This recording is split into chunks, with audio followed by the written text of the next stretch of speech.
और आज का टॉपिक है Nelson Mandela a long walk to freedom. Introduction. It is a touching account of the horrible atrocities and oppression inflicted by the heartless white rulers on the innocent black natives in South Africa। पाठ का यह अंश निर्दयी गोरे शासकों द्वारा मासूम काले south Africa के निवासियों के उत्पीड़न और उनके ऊपर अत्याचारों का एक भावनात्मक ब्यौरा है। The regime adopted a policy called apartheid that created one of the harshest systems of racial discrimination in the world। यानी कि गोरों के शासन ने एक नीति अपनाई जिसको अपार्टाइड यानी कि रंग भेद प्रणाली के नाम से जाना जाता था। इस रंग भेद नीति ने संसार की जातीय पक्षपात की सबसे कठोर प्रणाली को जन्म दिया। Mandela shares a few of his bitter experiences during his struggle against apartheid, along with the overwhelming emotions he experienced when a democratic era was finally ushered in after years of struggle। यानी कि Mandela रंग भेद प्रणाली के विरुद्ध संघर्ष के दौरान अपने कड़वे अनुभवों को हमारे साथ साझा करते हैं। इसके अलावा वो अपनी भावनाओं को व्यक्त करते हैं जब संघर्ष के बाद एक नए युग की शुरुआत हुई। Summary. The chapter is an extract from Nelson Mandela's autobiography and takes the reader back to 10th May 1994। यानी कि जो पाठ है एक अंश है। किस चीज़ का अंश है? नेल्सन मंडेला के आत्मकथा का, जो कि पाठकों को 10 मई 1994 में ले जाता है। When Mandela was sworn in as the first black president of democratic South Africa। जब नेल्सन मंडेला साउथ अफ्रीका के पहले काले प्रेसिडेंट यानी कि राष्ट्रपति बने। This historic day was clear and bright with dignitaries from all over the world। यानी कि इस ऐतिहासिक दिन को, ये जो ऐतिहासिक दिन था वो बिल्कुल साफ था, चमकीला था और बहुत सारे मेहमान आए थे पूरे संसार से। Coming over gradually to felicitate him, यानी कि उनको सम्मानित करने, मंडेला को सम्मानित करने। The inauguration ceremony of the installation of South Africa's first democratic non racial government was to be held in a sandstone amphitheatre in Pretoria. यानी कि ये गवर्नमेंट जो नॉन रेशियल गवर्नमेंट थी, इसका जो उद्घाटन था कहाँ पर हुआ? एक बिल्डिंग जो कि प्रिटोरिया में, वहाँ पर इसका उद्घाटन हुआ इस समारोह का। This building had been the seat of white supremacy for racial decades. मतलब ये जो एम्पी थिएटर था, ये जो जगह थी, काफ़ी दशकों से गोरों का शासन रही थी, गोरों की गद्दी रही थी। बट आज के दिन इस गद्दी को, यानी कि इस जगह को सारे लोगों, यानी कि वो लोग जो अलग अलग कम्युनिटी से, अलग अलग जातियों से आए थे, उन सबके द्वारा रौंद दिया गया था और एक नई सरकार की, नई प्रणाली की स्थापना की गई थी, नई सरकार की स्थापना की गई थी। Different Nations. Mandela was accompanied by his daughter Zinani, and his swearing in was preceded by that of the Mr. de Klerk as the second deputy president and Mr. Thabo Mbeki as the first deputy president। यानी कि Mandela के साथ कौन कौन आया? उनकी बेटियां आई और फर्स्ट और सेकंड प्रेसिडेंट मिस्टर थाबो और मिस्टर डी क्लार्क आए। Nelson Mandela pledged to obey and uphold the constitution of his republic। यानी कि मंडेला ने अपने सारे नियमों के, यानी कि जो संविधान है रिपब्लिक का, गणतंत्र का, उसके पालन की शपथ ली। He also pledged to devote himself to the well-being of his republic and its people। उन्होंने ये भी शपथ ली कि वो अपना जो जीवन है लोगों की भलाई के लिए और संविधान के मूल्यों को रखने के लिए समर्पित करेंगे। In his inaugural speech, Mandela equated the centuries-old misrule of the whites to an extraordinary human disaster। यानी कि अपने उद्घाटन भाषण में मंडेला ने एक्सट्रॉर्डनरी ह्यूमन डिजास्टर, इस चीज़ को, यानी कि जो रंग भेद प्रणाली थी, इसको एक मानवीय आपदा बताया। He promise to bring up a society of which all humanity would be proud. उन्होंने वादा किया कि अब यहाँ से एक ऐसी मानवीय जाति का उत्पन्न होगी जिस पर सारा संसार प्राउड करेगा। गर्व करेगा। He expressed a sense of pride over the fact that the blacks who had been considered as outlaws till then were host to so many nations of the world। यानी कि मंडेला इस चीज़ को भी बताते हैं कि उनको इस चीज़ का भी गर्व है कि जो काले लोग जिनको आउटलॉज यानी कि देश निकाला या फिर अधिकारों से वंचित कर दिया गया था, अब वही काले लोग संसार के पूरे लोगों की मेज़बानी कर रहे हैं। He expressed his gratitude to all the dignitaries for having participated in this common victory of justice, peace and human dignity।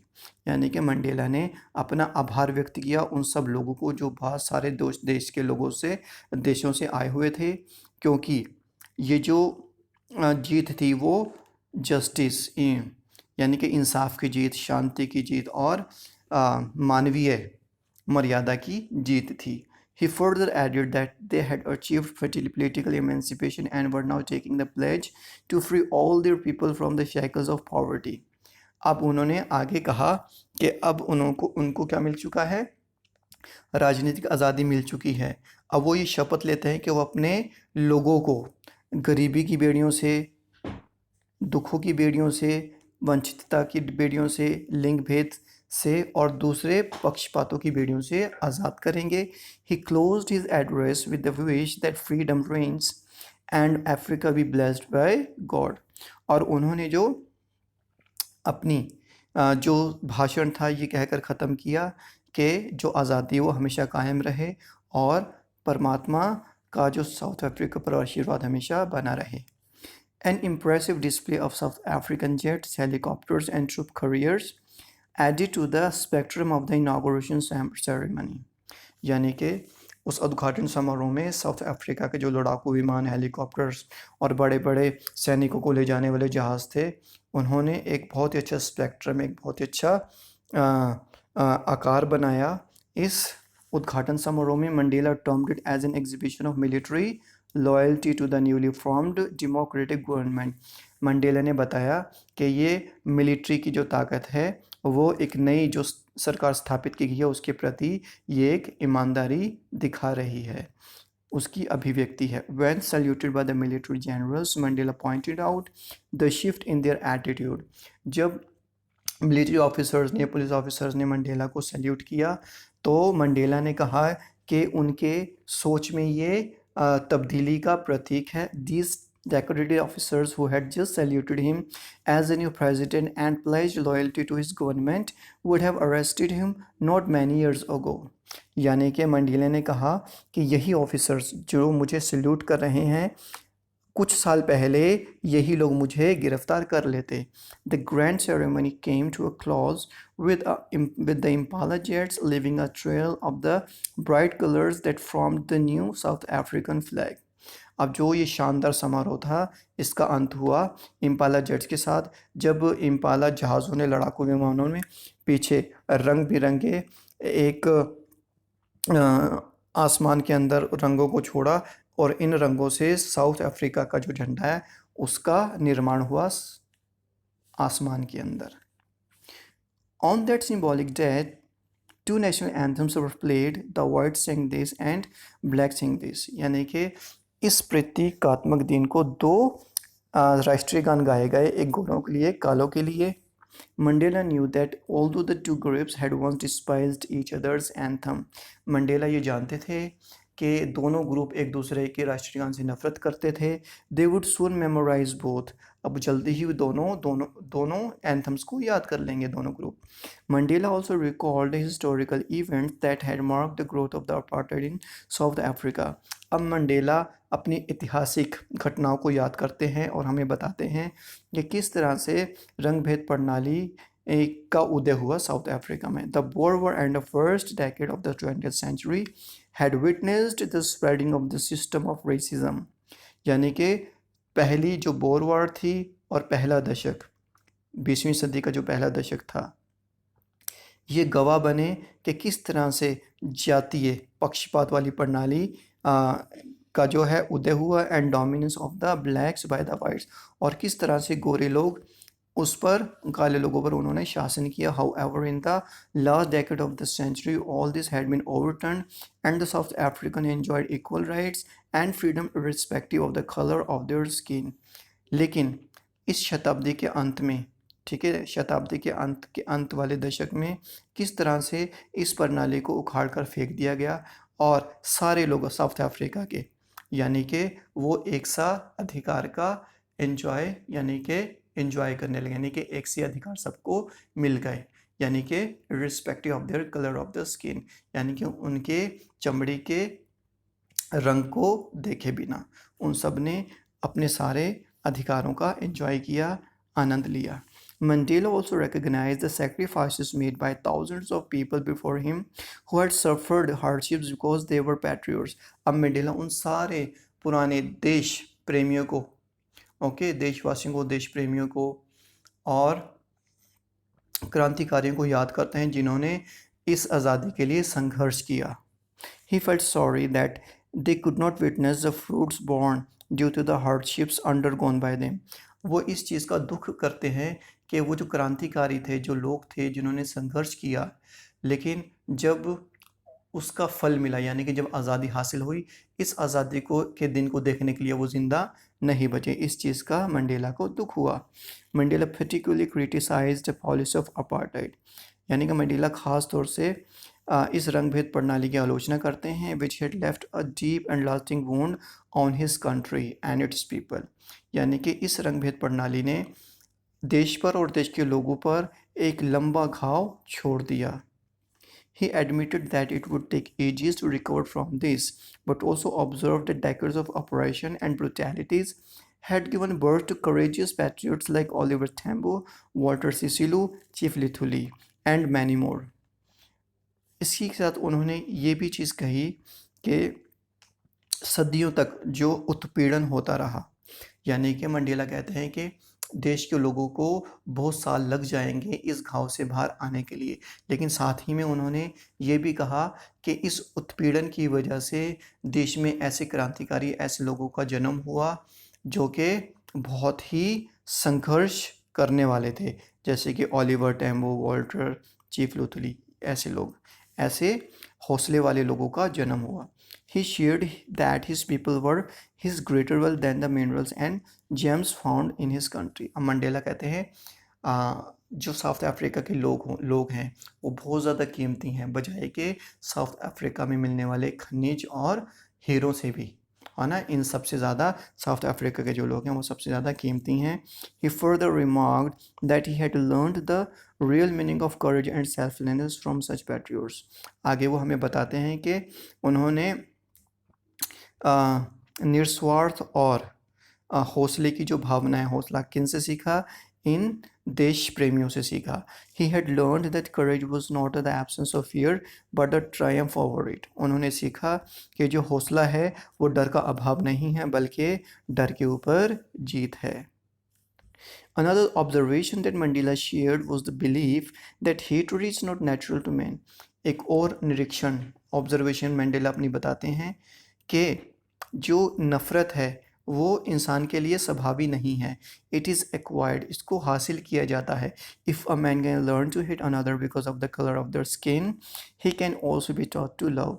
अगर एक इंसान को नफ़रत करना सिखाया जा सकता है उसके चमड़े के रंग के आधार पर, तो उसी व्यक्ति को प्यार करना भी सिखाया जा सकता है. Love according to him comes more naturally to the human heart, क्योंकि जो प्यार है मंडेला के अनुसार बहुत ही स्वाभाविक रूप से इंसान के दिल में आ जाता है बजाय के नफ़रत के. He recounted the days of the oppression that he had undergone during his long imprisonment as a freedom fighter. अब वो अपना एक और अनुभव शेयर करते हैं जब वो संघर्ष कर रहे थे और उनको जेल हो गई थी एक क्रांतिकारी के रूप में. He shared that even at the most critical time he saw glimmer of humanity. वो बताते हैं कि बहुत ही बुरे समय में, ठीक है, क्या होता था, वो एक चमक देखते थे एक इंसानियत की, यानी कि गार्ड्स जो उनको बहुत ज़्यादा मारा करते थे लोगों को, यानी कि हद पार कर दिया करते थे, लेकिन इस हालत में भी वो एक सिपाही के आँखों में एक पल के लिए इंसानियत की चमक देखते थे. तो यही जो इंसानियत की चमक थी उनके लिए काफ़ी होती थी। In one of the guards this help to keep alive his faith that man's goodness is a flame that can never be extinguished. यानी कि उनको इस चीज़ का पूरा विश्वास था कि जो इंसान की जो अच्छाई है ये एक ऐसी ज्वाला है जिसको कभी भी बुझाया नहीं जा सकता। Sharing another aspect of his experience regarding obligations every individual has in life, Mandela remark that every individual has twin obligations. अब आगे वो अपना अनुभव बताते हैं और वो कहते हैं कि हर इंसान की दो जिम्मेदारियां हैं, personal obligations to his family and friends and obligation to his community and country. यानी कि अपने परिवार और अपने दोस्तों के प्रति और दूसरा अपने समुदाय अपने देश के प्रति, ये दो जिम्मेदारियां हैं। Every man fulfils both this obligations according to his circumstances and abilities. यानी कि हर कोई व्यक्ति अपने हालात के अनुसार और अपनी योग्यताओं के अनुसार इन जिम्मेदारियों को पूरा करता है। But tragically in his country any black colored man like him tried to fulfill these obligations, he was punished and isolated। लेकिन दुर्भाग्यवश साउथ अफ्रीका में अगर कोई काला इंसान इन जिम्मेदारियों को पूरा करने की कोशिश करता तो उसको सज़ा मिलती और उसको अलग कर दिया जाता। Discharging duties to one's country, its people and community was considered a crime by the authorities and such a person was severed away from his surroundings। यानी कि जिम्मेदारियों को अपने देश के प्रति अपने परिवार के प्रति जिम्मेदारियों को पूरा करना एक अपराध समझा जाता था और ऐसे व्यक्ति को समाज से अलग कर दिया जाता था, उसके परिवार से अलग कर दिया जाता था। This was what had happen to him as well. और ऐसा ही मंडेला के साथ भी हुआ। As a child he did not understand the meaning of freedom because he enjoyed life freely under the care of his parents. जब Mandela छोटे थे, छोटे बच्चे थे, तो उनको आज़ादी का मतलब नहीं पता था, क्योंकि उन्होंने अपना जो जीवन था अपने माता पिता की देख रेख में बिताया। He later realized that the boyhood freedom was an illusion and after going to Johannesburg, उनको एहसास हुआ कि जो मेरी बचपन की आज़ादी है तो एक सिर्फ भ्रम था। जब वो जोहान्सबर्ग गए, his attention was drawn to the fact that he as well his fellow beings were not free। जब वो जोहान्सबर्ग गए तो उन्होंने देखा कि मंडेला वो और उसकी तरह जो दिखाई देते हैं लोग वो आज़ाद नहीं हैं। He then began to yearn for the basic and honorable freedom। तब उन्होंने एक सम्मानजनक और मूलभूत आज़ादी पाने की चेष्टा की, इच्छा की, which he required to achieve his potential, ताकि वो अपनी काबिलियत को हासिल कर सकें। He observe that this freedom had been curtail for all those who were like him. उन्होंने ये पाया कि उनकी आज़ादी में कटौती कर दी गई है उनकी और उनकी तरह जो दूसरे लोग नज़र आते हैं, यानी कि काले लोग। It was at this stage that he joined the African National Congress which drew him into the struggle for a general freedom for his countryman. अब इस पड़ाव पर उन्होंने साउथ अफ्रीकन नेशनल कांग्रेस को ज्वाइन किया और उन्होंने अपना संघर्ष शुरू कर दिया ताकि वो अपने देशवासियों को आज़ादी दिला सकें। His desire to see his countryman leading a free and dignified life in place of insubordination. यानी कि उनकी जो इच्छा थी कि वो अपने देशवासियों को आज़ादी दिलाएं और एक सम्मानजनक वो ज़िंदगी व्यतीत करें। तो इस चीज़ ने क्या किया, मंडेला को बदल कर रख दिया। कैसे? From a timid man into a bold man, यानी कि एक डरपोक व्यक्ति से एक निडर व्यक्ति के रूप में। And from a law abiding attorney into a criminal, और कानून की पालना करने से लेकर एक अपराधी के रूप में उनको बदल दिया। He was isolated and rendered homeless, उनको बेघर कर दिया गया। In the end Mandela says that he considers both the oppressors and oppressed to be prisoners. आखिर में वो बताते हैं कि जो उत्पीड़क है और जो उत्पीड़ित है दोनों ही कैदी हैं। The oppressed is a prisoner because he undergoes physical torture. जो उत्पीड़ित है वो शारीरिक यानी कि शारीरिक टॉर्चर से गुज़रता है, यानी कि उसको शारीरिक कष्ट दिया जाता है। And oppressor because he is bound by hatred, और जो उत्पीड़क है वो इसलिए कैदी है क्योंकि वो नफ़रत की बेड़ियों में बंधा हुआ है। He very readily sums up by saying that, वो बहुत ही खूबसूरती से अपने बात को ख़त्म करते हैं और कहते हैं the oppressed and the oppressor alike are robbed of their humanity. यानी कि जो उत्पीड़क और जो उत्पीड़ित है दोनों को ही इंसानियत से वंचित कर दिया जाता है। I hope you understand. Thank you so much, have a nice time, take care. और इसकी एक्सप्लेनेशन भी मैंने दे दी है, ठीक है ना। इसका लिंक दे दूंगा मैं, ठीक है ना, वो भी देख लेना आप, ठीक है ना, क्लियर हो जाएगा आपको। Thank you, have a nice